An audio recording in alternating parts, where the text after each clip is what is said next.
Hello, it's Carol from Roundabout the Hoosier Homestead. Just wanted to do a kind of quick, maybe longish video. This is actually not anything related to the house or gardening or Project Pantry or anything. I actually want to do a review of the Dexcom continuous glucose monitor. So not anything homestead related at all, but it does have to do with type 1 diabetes, which I have. So I've been using Dexcom for, I think this is my 5th week now. It's been kind of going in like fits and starts. The first 4 sensors I had, the very first sensor I tried to put in, by the way, I'm currently wearing it at my arm, and I'll explain why in just a bit, but the very first sensor that I tried to put in, I messed up, so I had to be sent another one, and then the second one, I couldn't figure out how to get the little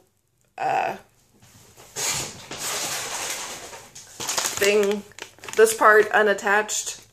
And then I couldn't get the transmitter in. So, yeah, that was a bit problematic. The third one, I put in okay, but I was noticing that towards like day 3, because I was wearing them on my abdomen, which is where you're supposed to wear them according to Dexcom, because that's the only place they've tested.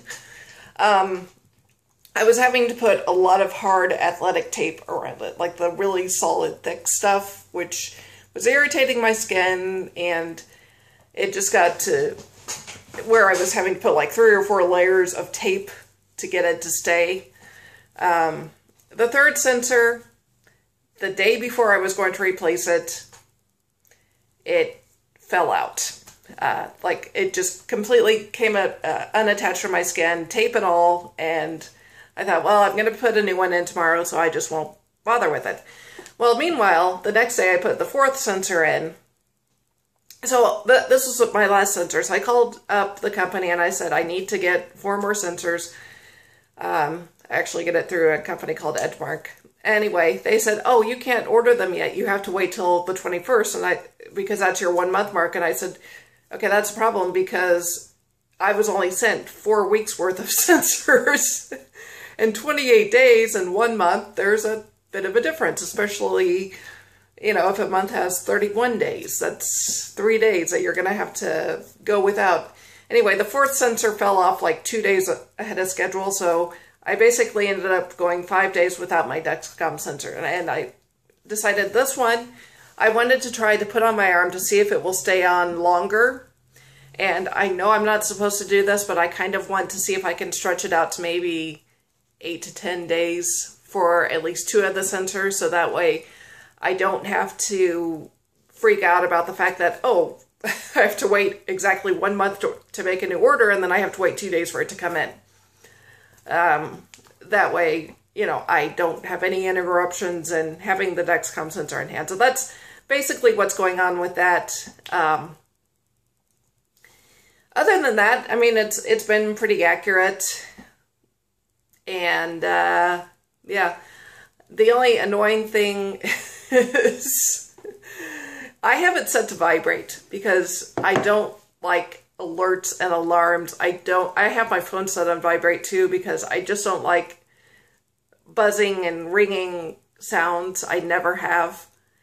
And if it drops below like 50, it makes an alarm, regardless of whether it makes a noise, regardless of whether you have it on vibrate or you have it on silent, it makes a noise. It makes a ringing sound.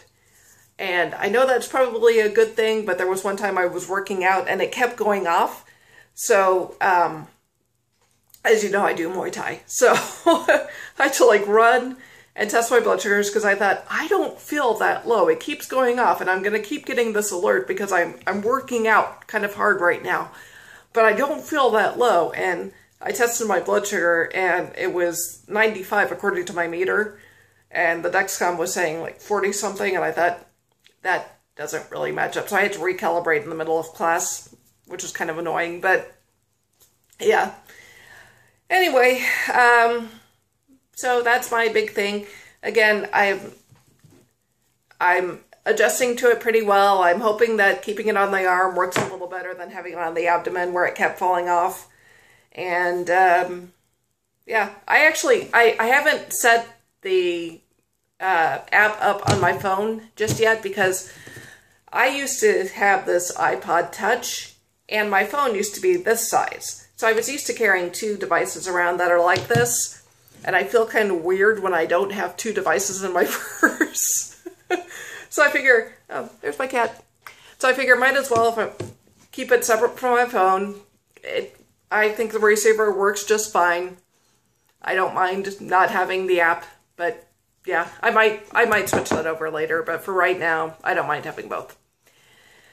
So that's my feelings on the Dexcom. Overall, pretty good, aside from a few issues with it falling out, and hopefully going forward I won't have that problem as much. Okay, bye.